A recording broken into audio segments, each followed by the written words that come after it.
minuga on niisugune lugu, et minu juured on nii sügaval Keilas või õigemini Keila lähedal, sellepärast, et ma olen sündinud Keilas, aga elanud kogu oma elu Valingul, kui välja arvata 5 ülikooli aastat Tartus. Nii et tuleb nii välja, et ma olen sündinud Keilas, kasvanud Keilas, õppinud Keilas, lõpetanud Keila kooli ja töötanud Keilas kogu oma elu siiamaani. Et tänane intervjuu toimub siin peaaegu et päeval 60 aastat tagasi, millal ma läksin esimesse klassi. Ja lõpetasin gümnaasiumi 1972. Lennunumber oli 15. Ma olen õppinud kõikides koolimajades, mis on pargimajas. Seal on olnud igas ruumis, tähendab igas osas, on olnud minu klass, koduklass. Aga tööle ma tulin juba Põhjamajja, ehk siis sellesse Põhjamajja, mis asus Põhjatanaval number 8, mida täna enam ei ole, aga minu elu parimad aastad või elu parimad tööaastad möödusid siis selles koolimajas. Absoluutselt sellepärast, et minu klassijuhataja oli meie koolilaulu sõnade autor, Ene Oja, ja loomulikult muusikaõpetaja Rudolf Oja, siis kõik jääb võib-olla algkoolipäevist meelde seoses Ene Ojaga, kes oli äärmiselt range, aga samas väga hea õpetaja. Ja ma ütleksin seda, et see aeg oli väga sügaval ja väga punasel ajal. Punasel ajal sellepärast, et olid mingid pioneeriks astumise, siis mingid pioneeriüritused, väga tähtsad ja siis Ene Oja oskas meile selle tuua niiviisi lähedale, aga selles kõiges oli ikka see niisugune eestimeelsus sügavalt juures, nii et naljakas, ma pigem ütlen, et see oli naljakas, et meist sai tollel ajal niisugune väga eeskujulik, väga vinge pioneerirühm 7 aastaku kaaslane. Ja minu teada sel ajal või mäletamise järgi sai pioneeri malev Tistleri, Alice Tistleri nime. Keskkooli aeg oli äge. Sellepärast, et meid oli 2 klassi, A ja B, 11. klass, sellega me lõpetasime. Ja meie lennus õppisid sellised tegelased nagu Peter Volkonski.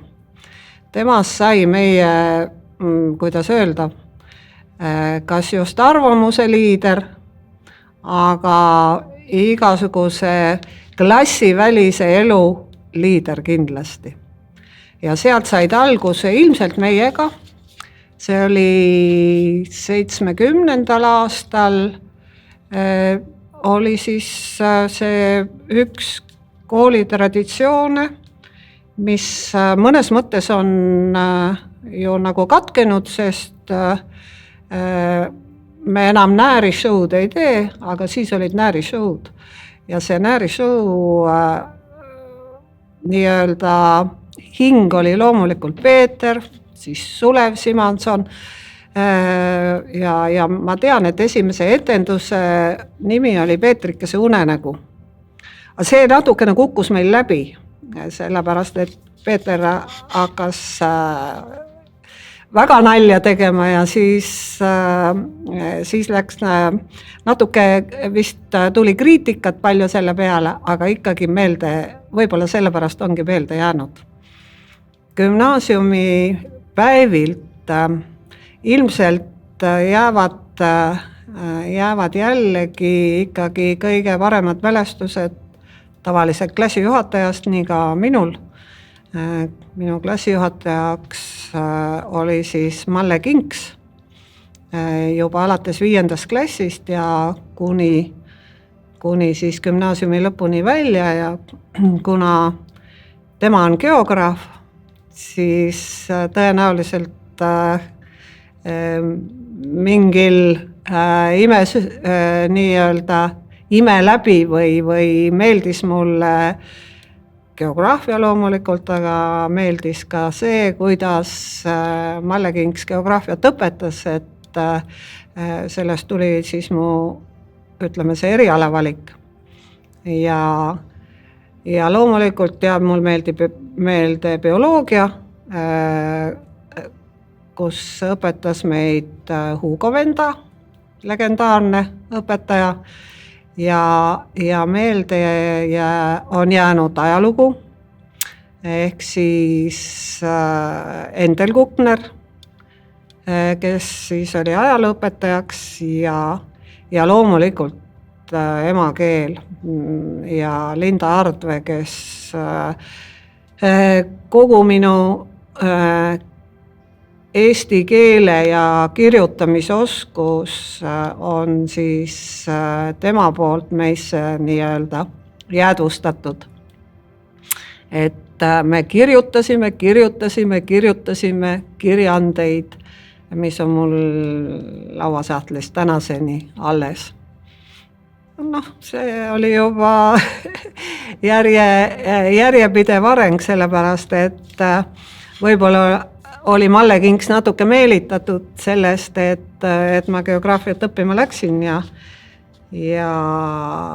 minu meelest tema andis sellise lubaduse, et kui sa lõpetad ülikooli, siis mina lähen rahulikult pensionile, kuigi ta oli noor ja oli võimalik siis nagu tänapäevalgi minna varem ära ja saada eelpensioni. Ja tema läks oma maakodu ja aiandusega tegelema, millega ta tegeleb tänapäevani, nii et nii oligi. Et ta lihtsalt, ma astusin tema kingadesse. Ma arvan, et see 80. aastal see ei olnud enam mingi probleem. Aga kuna ma esimesel lõpetamise aastal ülikooli ei läinud, õigemini läksin, aga ma ei saanud esimesel aastal geograafiasse sisse, siis ma tulin Keilasse pioneerijuhiks. See oli siis 72. aastal ja siis aktiviseerusin siin, ühesõnaga olude sunnil. Ja siis siis oli nagu raske. See oli, koolipingist olid läinud, ma tean, oli kooli nääripidu, peod olid hästi ägedad tol ajal, lõbusad, siis vanemad kolleegid surusid mind alati istuma, kord ma pidin istuma direktori kõrval ja kord kuskil õppealajuhataja kõrval, mis te arvate? Et tükk aega kestis veel see õpilase tunne. Aga 80. ma enam, ma arvan, et ma elasin sisse kiiresti. Saab ikka selles mõttes, et me kutsusime seda keemiaringiks. Ja see oli aeg vist veel, kui meil oli 6-päevane töönädal. Et me pidime ju laupäeval ka tunde andma. Aga võib-olla see ei ole niivõrd meelde jäänud, aga meelde on jäänud see, et kooli õpetajaskond oli väga mehitatud. See tähendab, et meesõpetajaid, ma arvan, et nii mõnegi pildi pealt ta võib ära lugeda, tolleaegse õpetajate arvu kohta ma isegi alla 100 oli see kindlasti, 60 või 80, et selles mõttes mul on meeles mingisugune arv 22, see oli enam-vähem ühe sellise põlvkonna inimesed ühes vanuses, ja seal hulgas oli hästi palju mehi. Ja see nagu andis pildi sellele elule tol ajal koolis, et loomulikult jälle mõtlen mingile pidudele tagasi, koolipidudele, mis siis nagu õpetajate peod olid, et ei olnud probleemi, et ei olnud tantsu, oli alati tants, olid tantsupartnerid, et see pilt on tohutult võrreldes tolle ajaga tänapäeval muutunud. Kuidas ta võis sattuda? Ma isegi ei tea, see lihtsalt juhtus nii, see lihtsalt ilmselt huvitas mind. Tunni andmisest jäi mulle väheks, aga ma mäletan, et ega mu tunnikoormus ei vähenenud. Et töö käis nii-öelda poole kohaga ja tööd ikka oli vingelt. Et kui ma hakkan mõtlema sellele, et mida selle klassivälise töö perioodil, et mida me tegime, mis olid suured asjad, mis sündisid, siis ilmselt mul tulevad meelde praegu pistelised mõningad asjad. Üks on kindlasti see, mis mu käes on siin. See on, ütleme nii, meie kooli Oskar, sellepärast, et vähemalt 30 aastat võib sellest nüüd möödas olla. Võin ka pisut eksida, et me tegime ühe sellise nii-öelda konkursi projekt Oma nägu. See Oma nägu on siis see Oskar. Nende oma nägude autoriks olid tol ajal Sirje Rannametsa kunstiringi lapsed.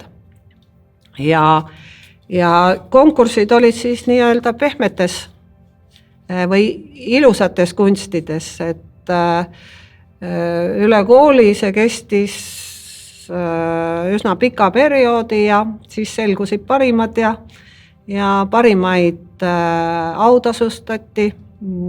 Tekkisid seal, kes oli parim ja kes siis oli teisel või kolmandal kohal, nii et kõik muusika, kunst, käsitöö ja nii edasi.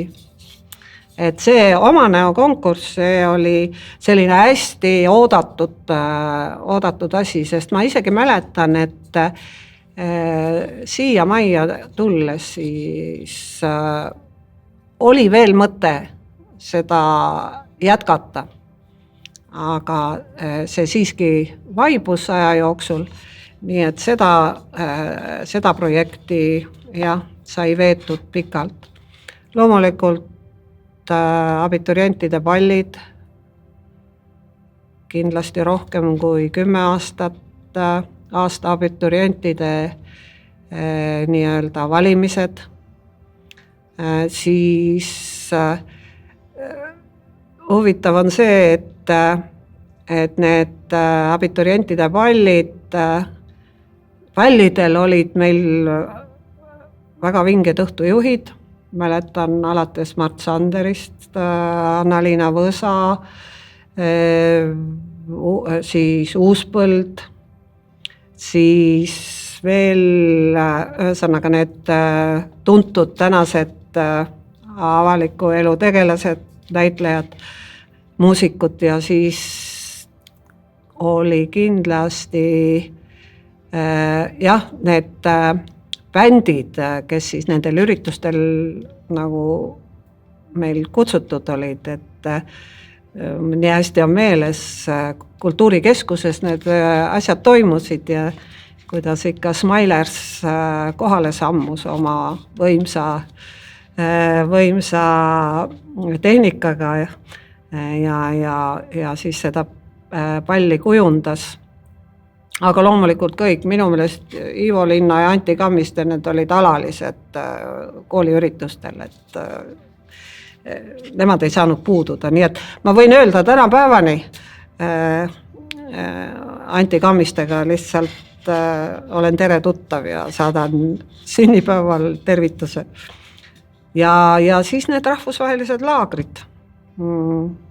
Paarspütel, Kellington, Kipava, jällegi kindlasti 10-12 aastane ring igas linnas ühel suve jooksul, et see oli selline äge. Ja mis siis üle jääb, siis kindlasti see keskkonnaalane tegevus, kuni siis selle keskkonna käpani valmis või selle maani nii öelda. Ja praegu ka natukene tiksub nii öelda. No jaa, see koolimaja oli külm. See oli nii külm, et klassiruumid, ma tean, et see tuul nagu tõmbas kogu aeg, aknad logisesid ja ukse all oli pilu ja see oli külm ja sellepärast tuli ennast alati väga soojalt riidesse panna. Ja siis ma tean, kolleegid ütlesid, et no jälle on sul uus kampsun, et mitmekümnes see on, et neid tuli muretseda pidevalt, see lihtsalt oli nii. Selle Põhjatänava maja, no vaat nüüd ma kasutan seda Põhjatänava, eks ole ju, et selle aula oli äärmiselt sümpaatne. Mitte aulatagune ruum eriti, seda oli vähe ja seal igasuguste ürituste puhul oli tõesti ruumi vähe, kus esinejad said riietuda ja nii edasi. Aga see aula, see on palju kolleegid öelnud, et see aula, see nagu oli siis selle koolimaja kõige ilusam ja mõnes mõtteski ju sümbol või et ilus koht. Ja kui muudest rääkida, siis õpetajate tuba, sinna tulid kõik kokku igal vahetunnil. Ja seal oli väga lahe, kõik vahetunnid olid väga lõbusad. Ma ei mäleta, et oleks arutatud või mingeid tõsiseid õpilaste probleeme, ikka oma elu, said rääkida oma elu ka, et täna on mul nii, täna on pahad päevad ja mõnikord väga, väga lahe nalja, jällegi see, et mehi oli nii palju. Mehed võtsid laua ümber, meesõpetajad laua ümber kohad sisse ja kui sa ise ei sekkunud, siis seda nende nalja sa lihtsalt pidid naerma kõveras sageli. Ja üsna selle kooli lõpupäevil ma mäletan ühte juhtumit, mis tekitas erutavat hirmu. See oli üks häire või see õppus ja massid jooksid mööda treppe alla õue poole ja ma tundsin seal treppidel võnkumist ehk tekkis niisugune resonants seal, mis arvestades tänapäeva siin üritustel, et niisuguse, mis võib juhtuda, siis käis juba tol ajal niisugune mõte läbi, et see maja ei pea kaua. No ma arvan, et uhke võin olla selle üle, et kui ma siiani igal hommikul ärkan ja ennast kooli sätin, et minus ei ole tekkinud seda tunnet, mida tunda ei tahaks. Et täiesti rahulikult, võib-olla mitte iga päev ei ole, kõik päevad ei ole vennad, aga kui sa oledki tulnud kooli ja sul see päev algab, iga päev algab hästi või normaalselt, et sul jääb oma tunnist nagu endale vähemalt hea mulje. Ja siis, kui keegi veel klassiruumis tunni lõppedes ütleb mingid positiivsed sõnad, mitte minule endale, vaid nagu üle klassi siin ühel päeval just juhtus, need olid uued klassid, kes on mul sel õppeaastal tulnud ja siis mis veel tahta, kui oleks mõni reaktsioon, et ma olen rääkinud, et ma olen siin olnud väga kaua, et võib olla vastupidiseid reaktsioone, aga siiani on kõik väga, väga hästi, nii et selle üle saabki uhke olla. Ja need asjad, mis on toimunud ja tehtud, see on ajalugu ja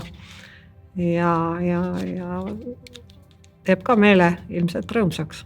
Et kui mõelda, kes mu klassis on olnud, siis tänase juhtkonna liigegi. Tahti noor oli ka minu klassis, kelle klassijuhatajaks ma olin. See sellise vaimu tekkimine, see pigem oli olemas, kui kool oli väiksem. Siis kõik me tundsime kolleege, kõik kolleegid tundsid üksteist. Kolleegid andsid loomulikult vaimu.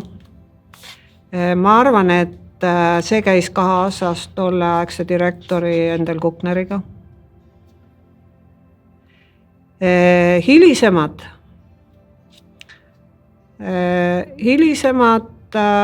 või see vaim ka, ma arvan, et see kadus selle tohutu liikumisega, direktorite vahetamisega, mingite probleemidega, poliitikaga.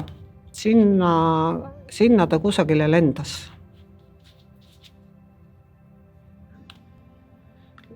Siis koolimärk.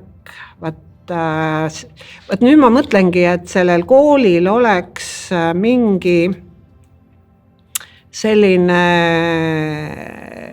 lendudel mingi ühendav, siis on see koolimärk, mida iga lend peaks saama. Minul on olemas kooli lõpumärk. Nii et seda lõpumärki praegu ei ole. Et see oli tähtis sündmus jälle lennule siis abituuriumi sügisel, et lõpumärgi rindapanek ja lõpumärgi pidu ja siis ma tean, et esimene lõpumärk anti või tehti valmis kooli tolle aja arvestuse järgi 100. sünnipäevaks. Ja siis sellest hetkest hakkas see märk nagu, kui kaua ta kestis, ma isegi ei mäleta, aga see märk on mul olemas, nii et see on nagu, et kui ma olen lõpetanud ülikooli, panen selle lõpumärgi rinda, see nagu eristab. Ja siis see lõpumärk, koolimärk tekkis veel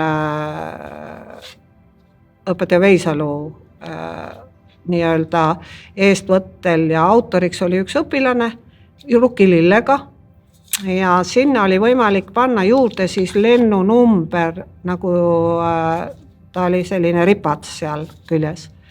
Et lõpumärk peaks ja võiks olemas olla. Et see siin on kunstnik Kuldar Hüti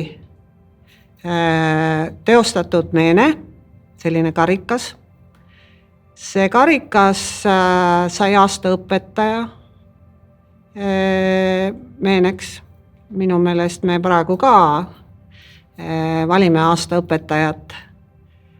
See oli aasta abiturientide selline meene, mis me ise tol ajal mõtlesime ja unistasime, et sellest see võiks olla kooli sümboolika juurde kuuluv selline element.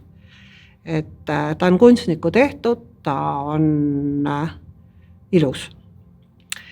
Ja veel, millest ma kindlasti puudust võib-olla tunnen, et edasi ei ole kirjutatud või tehtud siis raamatut Õpime elule. Enne seda see oli siis kooli sünnipäevaks tehtud kogumik Keila kooliloost ja siin need üksikud eksemplarid on olemas täna kooli raamatukogus veel. Ma arvan, et nii paljudel õpilastel, kes teevad näiteks kooli ajaloo kohta uurimustööd ja siis kindlasti see raamat vajaks jätku. See 330, ma ei räägi sellest eriti midagi, sellepärast, et selle numbri tõi tegelikult Aivar Põldvee tänu oma dissertatsiooniga vist oli see töö, mis ta tegi, ta uuris Rootsi aega. Ja siis läks väga pikk periood, kui me jõudsime või kui jõuti selleni, et hakata ikkagi arvestama seda Rootsi ajast, seda kooli sünnipäeva aasta arvu. Ja juhtus, ma ütleksin, see 30 aastat tagasi. Ja 30 aastat tagasi sellepärast, et me tähistasime kooli siis oli see kooli 300. See oli suure joonelise vastuvõtuga, paljude külalistega ja kooli ühesõnaga, siis me sellest hetkest me loeme seda 330, seda aastat, seda sünnipäeva, et me võtsime, või see võeti nagu nii-öelda Keilas poliitiline otsus oli. Ma arvan, et mõned aastad tagasi enne tänaste päevade või möödunud aasta sündmusi kuskil ainetunnis arutlesime selle üle, et meil on nii ilus maja, meil on nii vägev siin ja siis arenes selline mõte, et kas sellistel kolossiumidel on vajadust, et tuleb aeg, kus me ei pea koolis käima. See on ju võimalik, et me ei pea koolis käima, et me tuleme siia, õpime iseseisvalt, teeme erinevaid projekte, aga me ei pea istuma, meil ei pea olema nii suur ruum, nii suur hoone korraga kasutada. Ma ei tea, kust see mõte tuli. Ja ometi on nii juhtunud, et nii on võimalik. Et kuidas see nagu tulevikus kujuneb, et sageli ma mõtlen seda, et 8 tundi klassiruumis veeta päeva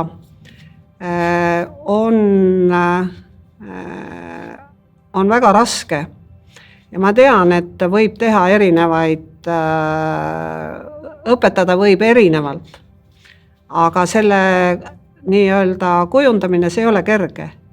Et ma pigem arvan, et see süsteem muutub tänu sellele kogemusele, mis on olnud nüüd koroona ajal.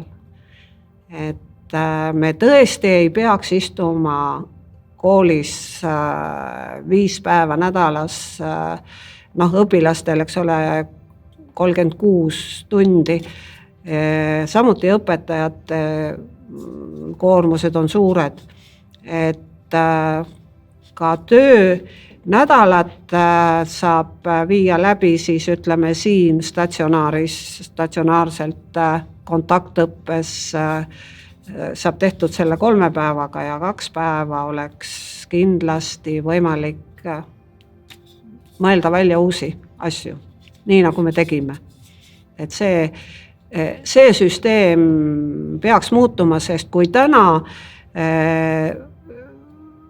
kontorid, tähendab inimesed töötavadki juba täielikult kodus, teevad väga olulisi asju, siis võimalus saab olla ka koolis, vähemalt gümnaasiumis. Ja see, me teame, et see kinnitaks seda fakti, et me saame sellega hakkama.